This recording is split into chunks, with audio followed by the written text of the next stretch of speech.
I'd first of all like to thank Mr. Graham and his team for allowing me this opportunity to be here tonight to share with you the joy of Jesus Christ in my life. 2 weeks ago, my dad passed away, and it was a unique relationship that we had. I read a lot of the articles that people sent to me about my dad that was in the sports pages throughout the United States, and what they talked about was a man of 20 years ago, but what they failed to mention was the man of the last few years. A year and a half ago, my dad made a commitment to Jesus Christ. He became a born-again believer. He wasn't a spiritual giant, but he did something, and God used him to teach me about faith over the last 5 months, because I was with him every day and every night, doing 48-hour stretches without any sleep, not only helping him minister to his physical needs, but also, I thought, to his spiritual needs. But what God showed me was that he was using my father to teach me about faith. Because it's one thing to talk about battle, but it's another thing to do battle. And my dad lived his faith. He suffered a great deal, and yet he never wavered. I saw nurses go out of his room at the hospital with tears in their eyes because with all the drugs he was on, he would spill a little cup of tea and he would apologize. But he knew Jesus Christ, and he couldn't wait to meet him. He died with peace. I saw his last breath. And the only reason I'm standing here tonight is because I have that same joy of Jesus Christ. It was not always like that, because when I was 7 years old, my dad sat me down and he said, "Pete, if you'll listen to me, you might be able to get a scholarship in basketball because we can't pay your way.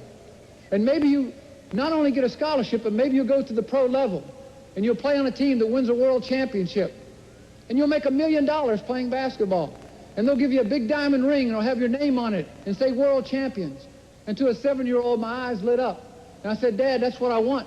He said, "If you'll let me teach you, you just commit. You dedicate your life to basketball, and that's all you have to do. And you'll live happily the rest of your lives." And that's what I did. I became a human basketball. I was a basketball android. I believed in God when I was a young boy, but the God I believed in was a heavenly Santa Claus, someone who would take care of my needs. He would get me things, or when I was in trouble, he would get me out of it. I knew of no personal relationship, nor did I care, because my commitment was to basketball, one of the first idols and gods in my life.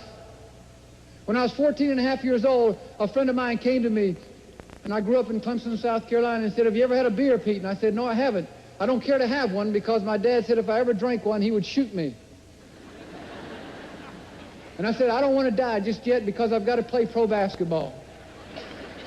He said, and he kept on, and finally, through what they call peer pressure today, I said, "Okay."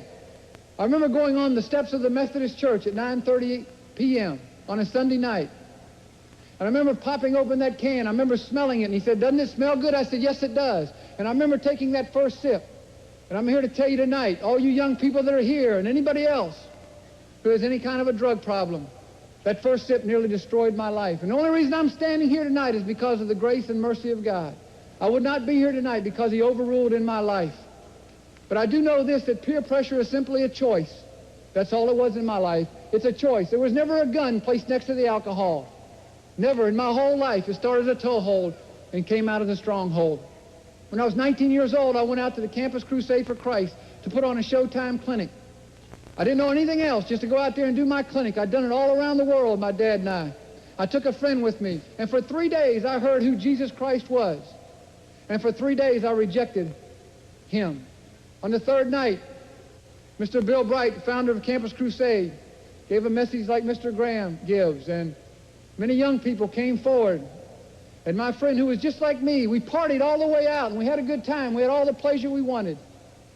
He went forward with tears in his eyes. I said, "What's wrong with you? You can't follow this. I've seen all the hypocrites. I don't want any part of this." Because I had my goals set, and I had to attain my goals. I didn't have time for Christ. And I went back out in the wilderness. I went back out there for 16 years. And I did everything I did in college. And I became All-American. And I got all the trophies, and all the awards was on all the magazine covers.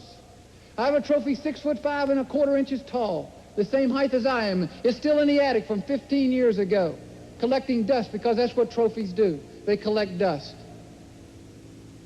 I signed the largest contract in the history of sports in 1970. I went to my dad. I said, "Dad, I hope you're proud," because my dad was always my hero.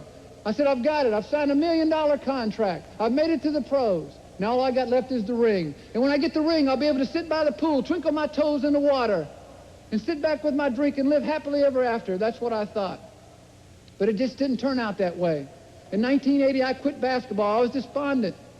I didn't know what to do. It was out of bitterness, and I was immature. And I became a recluse in my house in Metairie, Louisiana.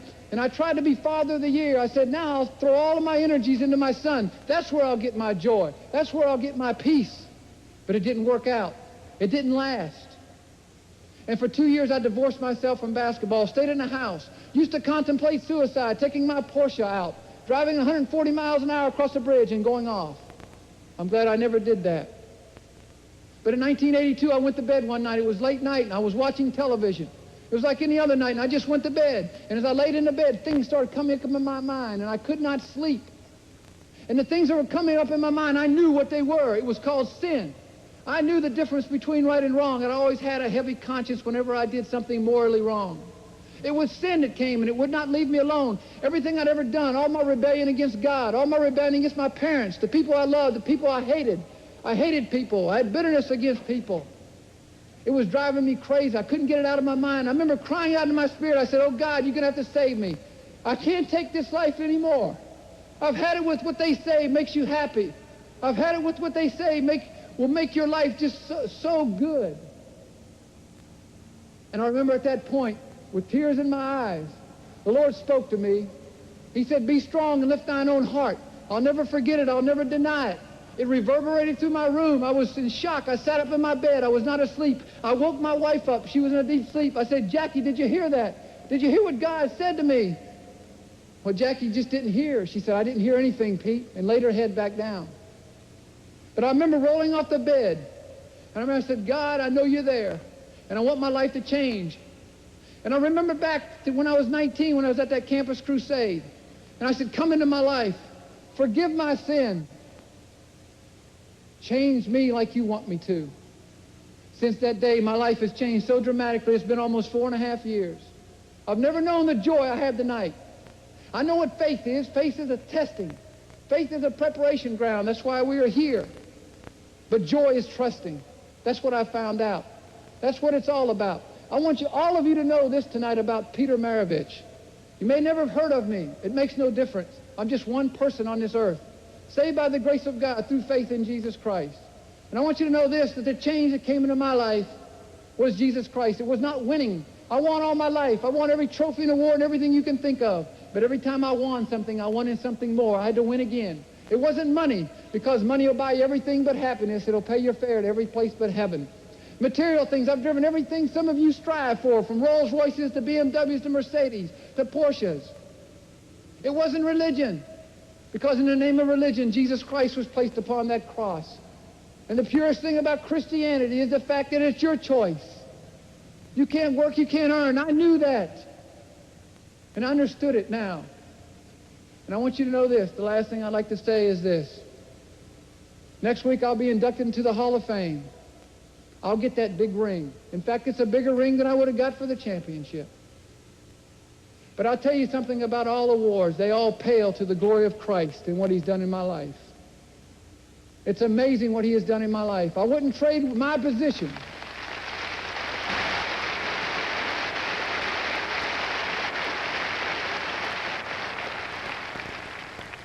I wouldn't trade my position in Christ for 1,000 NBA championships, for 1,000 Hall of Fame rings, or for $100 billion.